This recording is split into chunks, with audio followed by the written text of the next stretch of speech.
All right, so we might lose signal tonight. I don't know. We'll find out, I guess. Do we have signal? Are we working?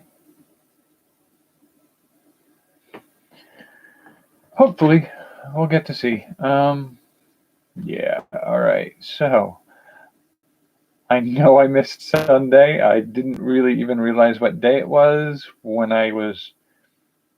Yeah, well, it's complicated. Once again, somebody else found a better use for my time. And it's sort of still ongoing, but I'm trying to do my best to learn to say no.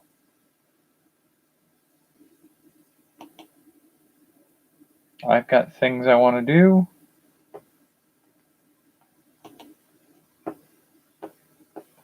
And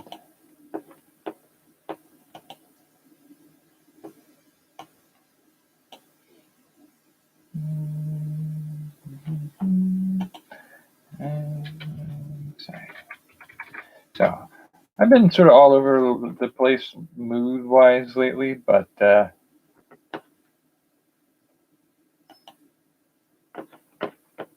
think I'm doing all right in the frame of reference of being able to do some projects. The thing that really I've had this thing pecking at my brain for over a week, couple weeks, and it's hard to play with, but at the same time, I haven't had a moment of my own time in the last 10 days. Like I'm working, and when I'm not working, somebody else finds a use for my time. And I know I need to work on saying no, being able to assert my own time. But like this past Sunday, I was not in here. I was not anywhere near my living space. And I spent 2.5 hours helping somebody else set up their equipment somewhere else. And it's excruciating because they've already had a problem with it because they don't know how to use it. So I fully expect that somebody's going to make another call for the use of my time. And when it happens, I'm so derailed. Like I forgot I forgot it was Sunday until it was like 12:30 at night. And by that time I was trying to get ready for bed because I realized I had work the next day. And that was when I realized, oh,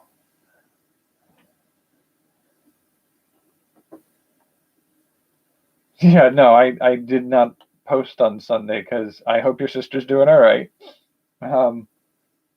I totally missed Sunday. I forgot it was Sunday until it was over. So I totally missed it. It slipped my mind, and then I went, oh, crap. So,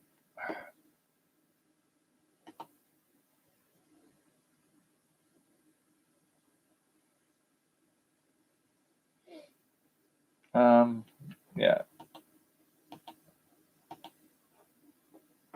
Oh, come on. Work for me here. I think something recently disrupted my internet because I keep getting this thing telling me that your internet connection has been reestablished. Not while I'm doing video, like literally sometimes when I'm just browsing the internet. So I have no idea what's going on, but it's not good. I'm hoping everything stays up and running tonight. Tonight's adventure has been I'm realizing my sheer love of my artsy friends because I have had a few friends that I posted on my social media that I was thinking of doing. How did I phrase this? I think I said something to the effect of like, I'm contemplating. What was it? I said, I have some really weird and perhaps unsettling art ideas lately, and I may just have to do them for my own satisfaction, but I'm wondering if there is any advice for how to market or succeed with unconventional art series. And it's always fun when that sort of thing comes up, because like I have some artist friends, and one of the most fun things about that is artists are up for anything. Like literally, you can post that, and within an hour, I got 6 or 7 of my art community friends who were like, "Ooh, this sounds interesting," and they're up to talk about it.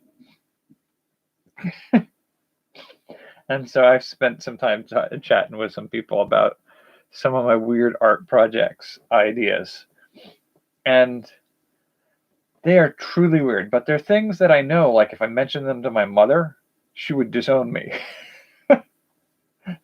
And if my landlord knew that I was thinking about doing some of this stuff, I would not be allowed to stay here anymore. Not even like if I just said I was thinking about doing it, it wouldn't just simply be like you can't do that on this property. It'd be like full on like I can't have you living in my house. And it's not dangerous or horrible or mean or uh, unsafe or anything like that. It's just it's playing with the edge of our cultural taboos. Like there are definitely some other artists who have done stuff like this. Like you've probably heard some of those things where it's like some artist has done some absurdly bizarre thing, and it ruffled so many feathers, and it's like horrendously inappropriate kind of concept. And I'm sure I'm making this sound worse than it is, but basically, one of the ideas that I was talking with people about was there's the whole metaphor of working hard on something and you've put your blood, sweat, and tears into that project. And I'm like, I can't help but wonder if there's a way to do some artwork with those things. And it wouldn't be like you're not building a dungeon, capturing local homeless people and torturing them for their means of making artwork out of them. It's not like you're doing anything like that, or you're not profaning anything anybody holds particularly sacred, but that idea of experimenting with things like that. And so like it's some of it's just like saying like when you brush your hair, you have some of the hair left over in the hairbrush. Well, what is that hair made of? If I burn it into ash, what's going to be left? Could I use that ash to stain a wood in a certain color? What kinds of things can I do with that? And like the idea of like using your hair and fingernails or things like that in artwork creeps people out. It's creepy, it's weird, it's somewhat disturbing. But here's the thing. You say it to an artist and they're like, "Oh, that sounds like an interesting idea. I don't know how we would do that." And then you'd sit there and brainstorm for 15 to 20 minutes with them about it. Cuz they're up for talking about it and trying to figure things out. And so I've had a lot of fun chit-chatting with some friends about that kind of stuff lately. And it's like I could go a lot of weird directions with some of that. So, the risk of some of that is, you, I was as I was saying to somebody earlier today. There's sort of an aspect of it that's like the kid who ate bugs in elementary school. Like everybody knew who that kid was. They have never to this day lived down that reputation. Like you still remember that kid who ate bugs in elementary school as the kid who ate bugs in elementary school. They could be a professional doctor. There could be a really impressive multimillionaire with a high power company that they've built themselves from the ground up. But you will still know in the back of your head that they are that kid. And so there's a risk of like typecasting yourself as that weirdo freak if you do a project that hits some of those taboo points. Like I have a friend who's an artist and I respect her greatly, but the way I know her is she is legitimately taking dead bugs and making characters and making tiny little costumes to put on them and pose them in sort of sculptural, sometimes kinetic art. She's making a bug circus with dead bugs that she dresses in costumes and puts on sets. And it's like, as an artist, I respect her, and I'm always like, how's it going? How's the project going? You got to tell me about what you're up to and what you're doing. Because I'm curious. I love it. I love to see her creating the things that she's playing with and creating. But I'm also acutely aware of that's who she's in my head now.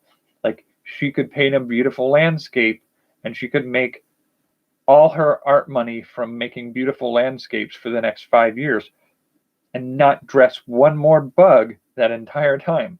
But she will always still be the bug lady to me. I can't help it. That's how I know her. And so there's like a part of me is like, I I'm very curious about trying some artistic experiments. I'm not sure I'm up for having that be my reputation and getting in the way of me doing anything else creative. Like, the other thing that occurred to me is, if I do, like, there are artists out there, and it's not as uncommon as you would think that there are artists out there that use blood for paint. I can think of at least 3 different artists who have done that off the top of my head. There are communities of women who use a certain type of blood for their artwork, and that all exists out there. That's a real thing. It's not super rare. You can find it pretty easily with a Google search. Andy Warhol did a series of paintings with metallic pigments that he then had people urinate on, and the chemistry of the urine caused sort of rusting in certain patterns on his paintings. And, like, the thing is, with Andy Warhol, I would almost say that he had a reputation for other things first, and then he became known for being an unconventional artist, and then he did this experimental art form, and then he moved on to other things, and so it didn't become the thing he was branded with from then on, but he was still known as the guy who did weird art things. And I feel like it would take a lot to overcome that if you wanted to do something like a clothing design or open a restaurant or write children's books. Like, I mean, Andy Warhol had to reach a level of acclaim where that sort of thing could be forgiven as just a quirky thing he did, not who he is. But there are definitely other people who don't have that reputation that precedes that allows them to escape the typecast and the role that gets you caught in. I mean, you see a sort of similar problem happen for, I think there was a recent case of a young woman who's an EMT in New York or New York City. And on the side, she does what is it, an OnlyFans page or something like that, where she had some, like, she makes money skimpily dressed or some such thing. And I don't know enough about it, but I do know that it got a lot of people in a lot of trouble, because there's a lot of people painting that as like shaming her for it. And here's the thing. From now on, for whatever length of time she goes through the rest of her life, because of an article posted about her doing it in a public magazine or newspaper, that's going to be a thing that follows her. Like, she could do anything in the world. She could move on to become a very skilled doctor. She could cure cancer, but that's still going to be over her head. And there's no reason it should be so destructive to her life. And we don't have to view it as necessarily destructive that she'll be known for having done that. But, us deciding that we're going to be supportive and not see it as a negative thing doesn't change the fact that there will be potential employers in the future who will look at that as a thing following her and use it as a reason not to work with her. They don't want that brought into the environment. It's not even that they may totally support her, but if she cures cancer in children, I can easily see a children's hospital looking at this and going like, we can't have this be something we're connected to. Like, this can't be a thing that we get involved with. And so, like, if that's the case of something like that, a middle-aged man living in the backwoods of a rural state doing paintings of blood, I don't think that's something I could escape very easily. But having that conversation about the doing of it and finding the artistic community I have connections with, being sort of curious and enthusiastic about talking about it, at least. It's sort of rewarding to know that there's a little bit of that kind of like interest in it. Now, I'm mainly interested in not so much the blood aspect of it, but like trying to think about, like, could you paint a picture with tears? Could you paint a picture with sweat? And how would you do that? What would that look like? And so there's a part of my brain that looks at these concepts and goes like, all right, so like I know I have an eclectic selection of knowledge in my head. And one of them is that in ancient Greece and Rome, before they would pursue the Olympics or before they would do gladiatorial games and things like that, they would lather themselves up in olive oil. They'd compete, and then they would use I forget I think it's called a striglis or something like that. It's a curved, sort of like if you were to take a thing of PVC pipe, a thin PVC pipe, turn it into a hoop, cut the hoop to look like a sickle, and then cut the inside out so that you just have this curved sort of pipe scoop. And they would take this tool after they've got all sweaty and dirty in their competitions, and they'd scrape the oil off their arms, and it would flow down the internal channel in that tool into a vial. And that vial was sold as a like aphrodisiac or a perfume for people, because supposedly it contained the smell of very virile men. And so you have these unconventional pieces of history stuck in my head about doing this kind of stuff. And in my mind, I'm like, if you did something like that with water instead of oil, you could potentially get skin oils if you wanted to try to do something with that. Or if you did it with oil, the sweat and moisture from your body could separate out. You have your oil and your water separating in those types of scenarios. And so there's a part of me is like, okay, I could see like doing a workout using that tool, collecting the sweat and sort of filtering it to get any particulates out. And then it's literally just your like water and body salts and a few other minor ingredients. Could you do a painting with that? Now, it's mostly water and some of your mineral content from your sweat in that scenario. And there's a part of me like another chunk of esoteric information and knowledge hits, and my brain goes like, okay, so how would we use that for painting? Now, you could be able to, see what kind of pH it might have and see if that's enough to trigger a pH color change and pigmentation. I'm less inclined to do that.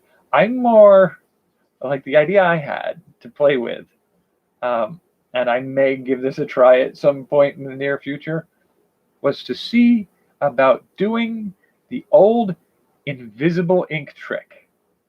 Because apparently it should be able to work with sweat or saliva or things like that. I have heard anecdotal suggestion that some prisoners of war used to use that technique, where they would use their own saliva or sweat to write a message that couldn't be seen once it dried until somebody knew how to make it pop again. And the real trick to that is you have to heat it. Now, you could hold it over a candle until that turns darker than the page it's on. There's the scorching risk of the paper. Or you could use like a household iron or an oven to set that color difference. Now, I'm curious to see if you could do that with sweat, tears, and other things like that. Now, I was joking around with one of my artist friends, like, I do know that if you collect like vegetable oils or fats from your food and you burn them underneath a sort of metal plate or something like it, it'll produce lamp black. And lamp black is something you can mix into a binder like an egg white or something like that to make an ink. In fact, I believe some of like the old Sumei inks and other Asian style inks are made from a lamp black like soot, and combined with a the animal glues, and they make sticks out of them. You rub them on a stone, and you use a little water, and you get an ink that you can write with. And the animal glue is the binder that helps it bind to the page and dry. So you can make inks by burning things like that. Now, it would be a butt ton of work to try to do it, but I do want, there's a part of me like, could you collect enough skin oil and hair oil from a human being to make enough of an oil that you could put a wick in it, burn it, and collect the soot and make something out of it? I don't produce enough oil. I have a friend who's like, oh, I'm more than oily enough to do that. And I'm like, go for it. Let me know how it goes. There is a little bit of an ooh factor to some of it, and I get it. And, you know, for a lot of people, that would be something that made them hugely uncomfortable, for the idea that this artwork is made from the secretions of another human body. And I get where that discomfort comes from. I mean, blood has a whole nother level of discomfort. It's seen as macabre, and if you were to make blood art, wow, my voice is going bad. I don't know why I'm going hoarse tonight. But if you were to make blood art, there would be people absolutely convinced that you needed to be submitted to a psychiatric institution. And it's funny because I know that in Victorian times, there were people who did, like, it was common to have what was called hair art. And it was hair from deceased relatives that were wound into scrollwork and calligraphy style lettering inside a frame hung on people's wall. It's the hair of a dead relative taken from them when they had already died.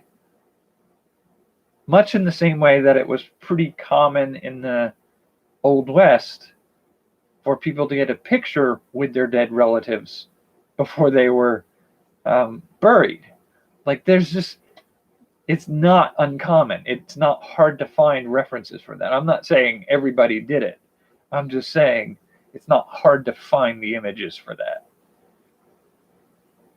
that. So the idea that, like, there are a lot of interesting options for looking at history where we weren't quite as squeamish as we are today. But there's also that's cool and everything, but do you want to put your reputation and your future on the block there? And I'm not sure I do. I want to do those art projects that I want to experiment with. but I do not think that I want to be equated with them. So there was questions of whether or not I would do something like that under a pseudonym or a nom de guerre or whatever it is. I can't say it in French because I'm not a French speaker by trait.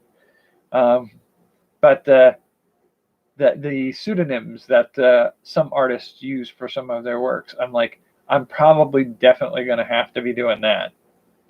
Because if I do some of these weird or slightly macabre, like I think I talked about it before where I was talking about doing jewelry with the bones of animals from owl pellets and wondering if, that would get me in a boatload of trouble with some people. Like they're just some people like they would never be able to let themselves associate with you again. I mean, with animal bone and leather and stuff like that, it's not as likely to get you into trouble. But if you were to even go to the local butcher shop and ask them for some of their blood to do artwork with, if anybody ever sees that you made art with it, it's going to be a hard thing to get past. Because one of my art friends is like, oh yeah, we've got an art fair here in town. I'm like, I'm not bringing anything like the weird stuff that we've just talked about there. Because here's the thing. If I ever want to sell a legitimate, like, standard watercolor landscape painting,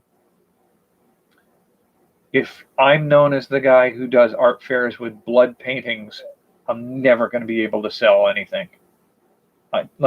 I might be able to sell some blood painting or like an ash painting where you take, as I was considering it, like the burning hair and get some ash left from it, mix it into a binder and paint something with it. See if you can make up artwork out of ash.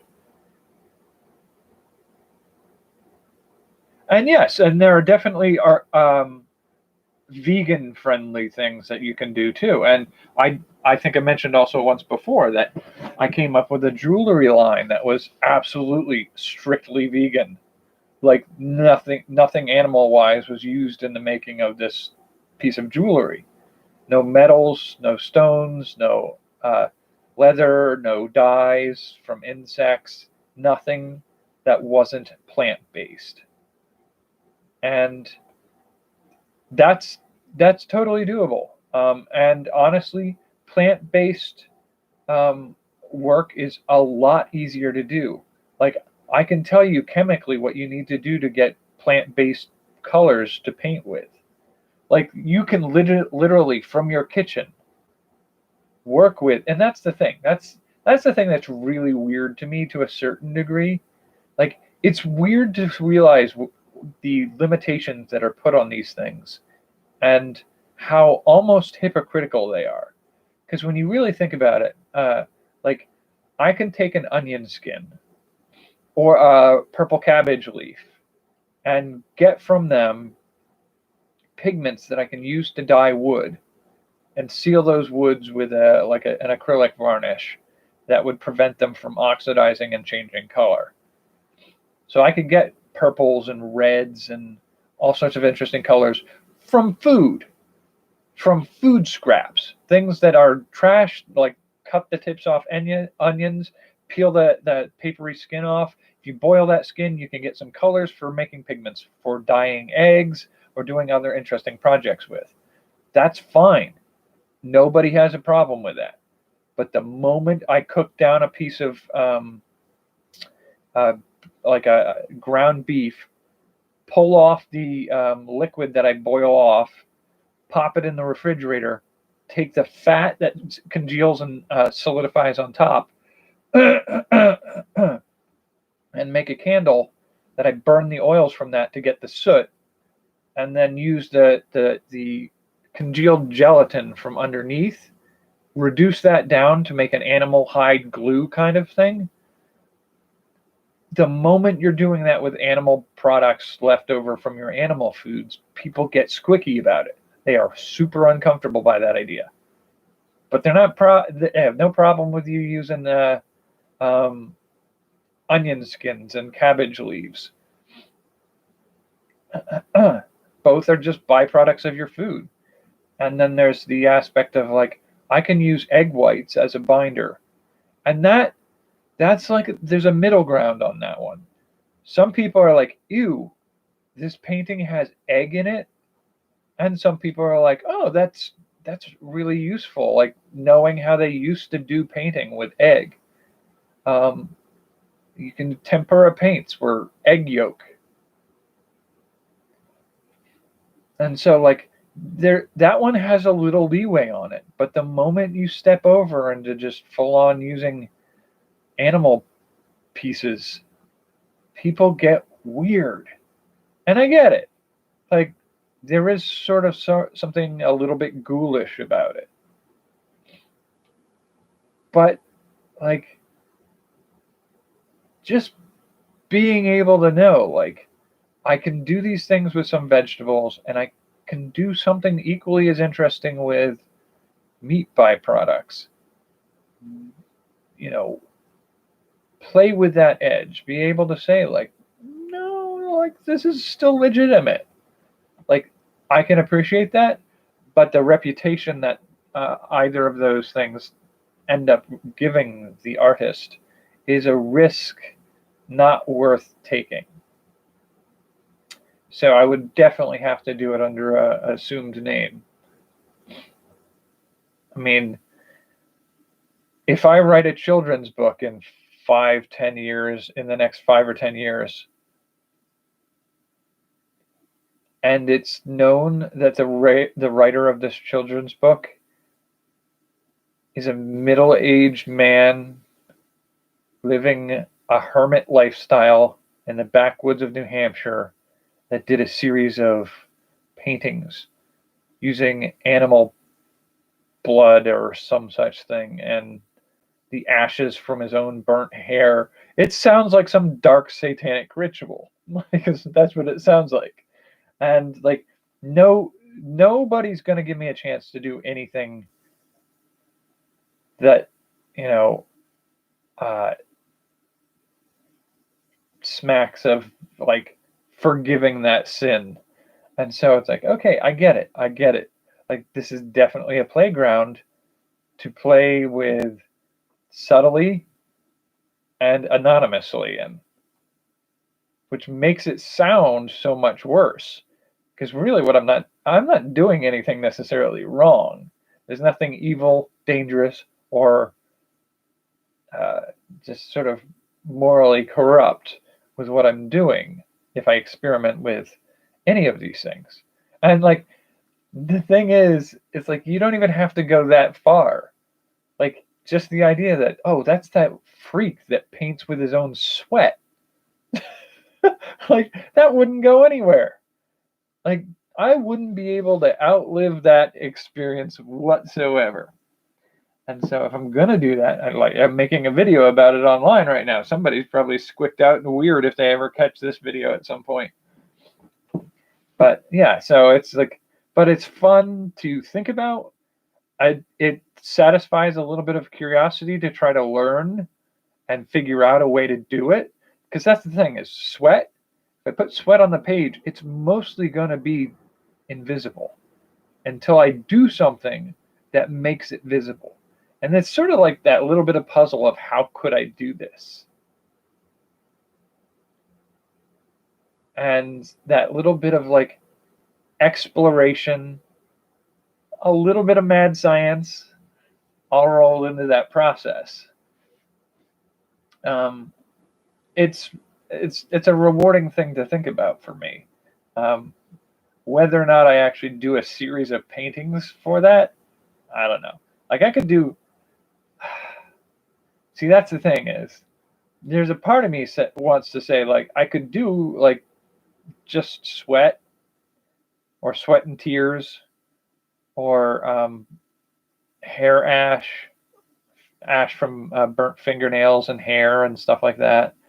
I could imagine doing that, but for me, like, the real thing like the one that you kind of have to do all the way and not any of these half measures is put your blood, sweat, and tears into this project. Like, it's a saying for a reason. And if you can say that, like, you shouldn't say, like, there's my sweat and tears in here, but not my, like, no, you have to at least do one that has some blood in it.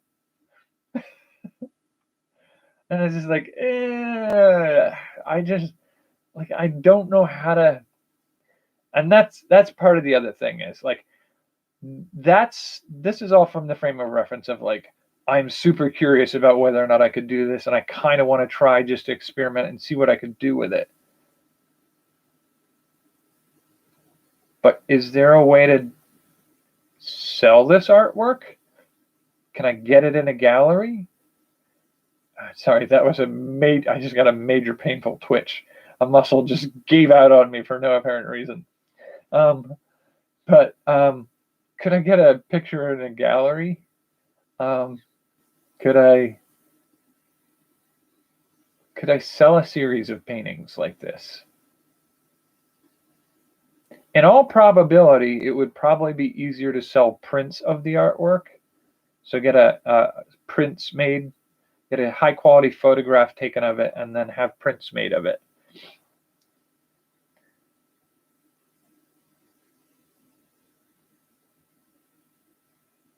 I don't know that anybody would actually want to own the original.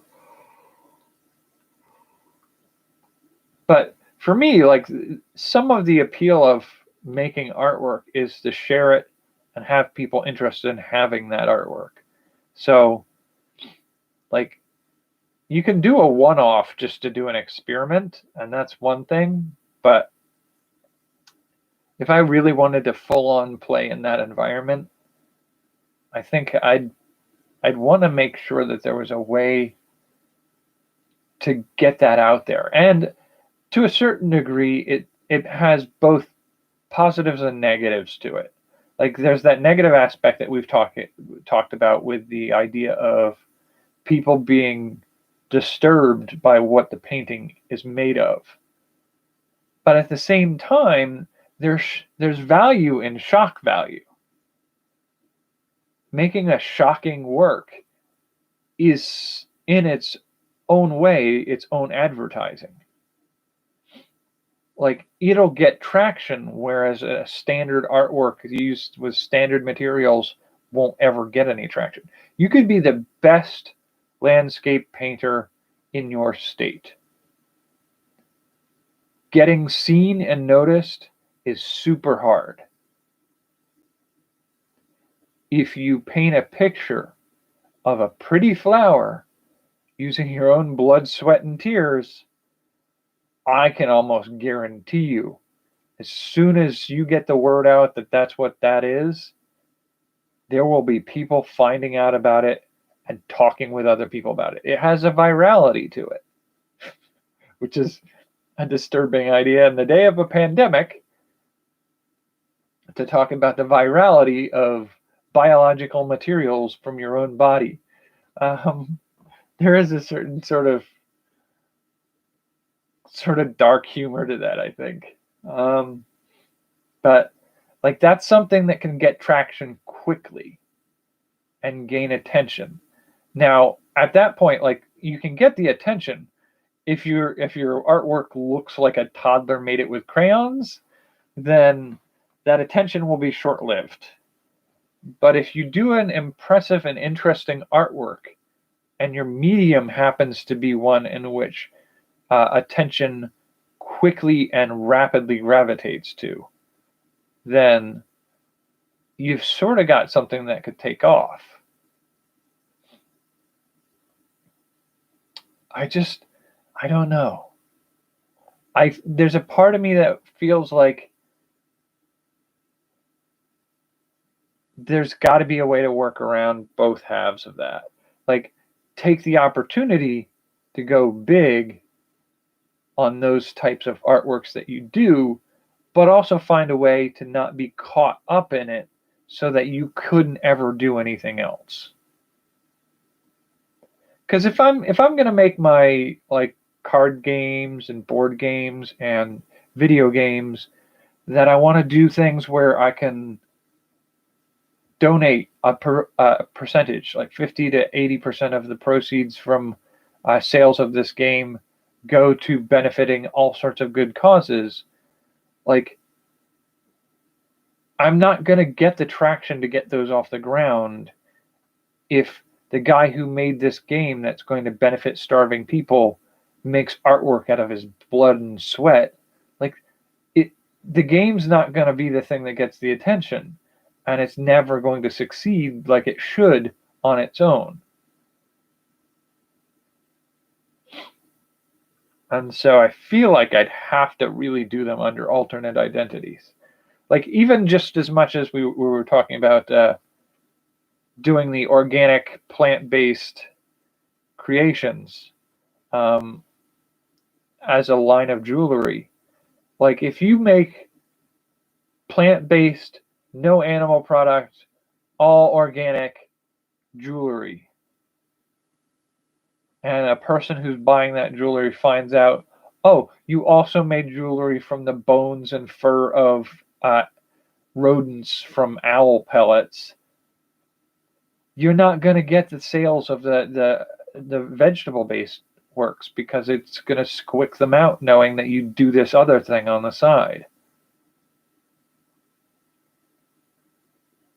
And so, like, I feel like I had, and that's one of the things that's always been a little on my mind. It's part of the reason, like, there's separation between the Roving Jack channel and this channel, and why some of the other channels that I'll do in the future will have to be split from this, because I can't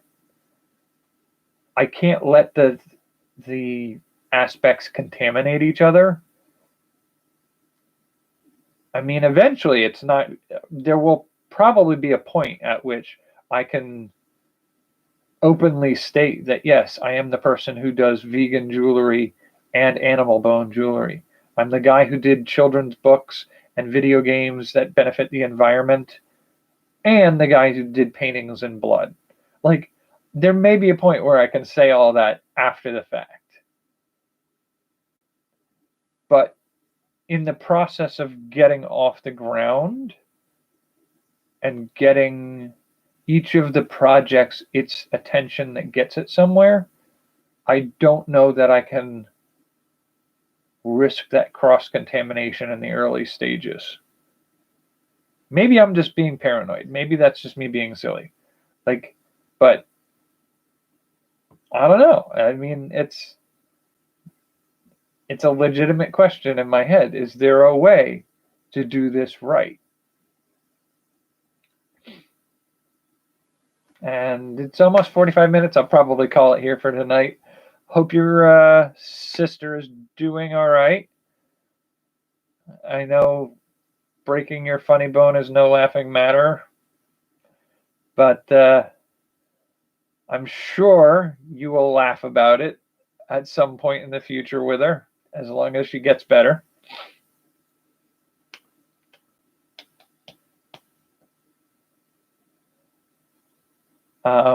I'm hoping we all stay relatively healthy during this pandemic. And I hope you have something going on in your world that has you entertained and curious.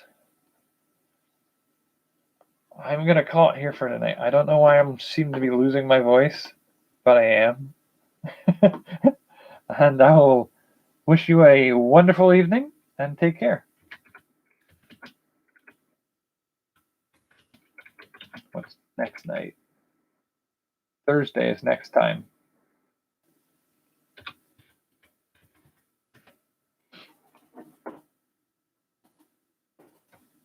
I will not forget Thursday.